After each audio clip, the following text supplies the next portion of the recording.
जय मसी good morning भन्न चाहन्छु। यसमा बिहानको नि 11 बजेर 5 मिनट भएको छ है। भिडियोमा उपस्थित भएको छु तपाईँको अगाडि र माइक्रोफोन कसैको मिठो कसर टिफिन राई निकै बिमार भएको रहेछ र उहाँले हतार पनि रहेछ र हामीले प्रार्थना गऱ्यौँ।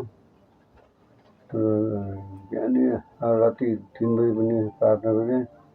मैले भर्खरै मैले फोन गरेको थिएँ रिवेकाले चाहिँ फोन उठाएको थियो र उनले भन्यो अलि बाबा अलिकति सन्चो हुनुभएको छ भनेको थियो है। तपाईँलाई धन्यवाद छ। उहाँको शरीरको बिमारीमा इन्फेक्सन भएको रहेछ। त्यस कारणले गर्दा खाने बित्तिकै चाहिँ उल्टी गर्ने भएको थियो। साँझतिर हस्पिटलको गएका छन्। त्यसपछि अहिले घरमा ल्याएछन्। अहिले फोन गरेको अलिकति निको भएको थियो भनेको सुने। त्यसलाई धन्यवाद छ। उहाँको साथमा हुनुहुन्छ र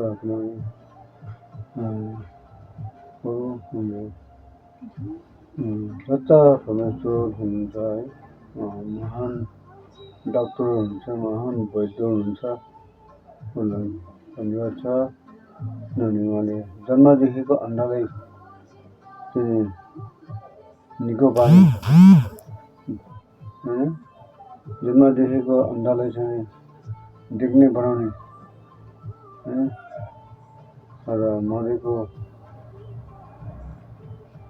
4 दिन भएको लाजरसलाई बिउताउने र बाटोमा लाने गरेको जो लासलाई पनि बिताउने हाम्रो प्रभु येशू हुनुहुन्छ है। साथमा पिता पुत्र पवित्र आत्मा हुनुहुन्छ। पिता हुनुहुन्छ भने पुत्र हुनुहुन्छ, पवित्र आत्मा हुनुहुन्छ है।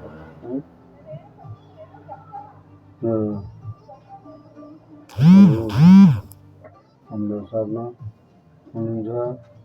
हामी उहाँको विश्वास गरेको कारणले गर्दा, उहाँको नाउँमा ग्रहण गरेको कारणले गर्दा, उहाँको नाउँमा बप्तिस्मा दिएको कारणले गर्दा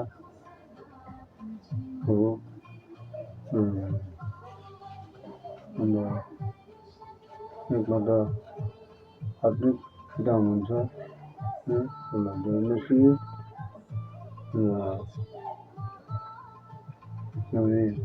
यूहन्ना 14:6 लेखेको छ। यूहन्ना 14:6 लेखेको छ, मार्ग सत्य जीवन म नै हुँ। बिना मद्वारा कोही पनि पिता कहाँ आउन सक्दैन। यूहन्ना 14 अध्यायको 6 पदमा जय मसीह। भिडियो कस्तो लाग्यो तपाईँहरूले मन पर्ने लाइक गर्नुहोला। साथै यो बोलिरहेको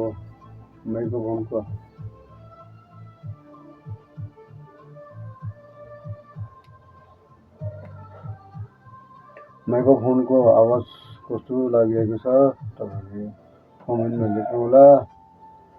सब्सक्राइब गर्नुहोला, लाइक गर्नुहोला। मेरो श्रीमती पनि छ। उसले बिहानै कामबाट आएर चिया पिउने छ है। तपाईँलाई धन्यवाद छ। जय मसीह। अर्को भिडियोमा फेरि भेटौँला।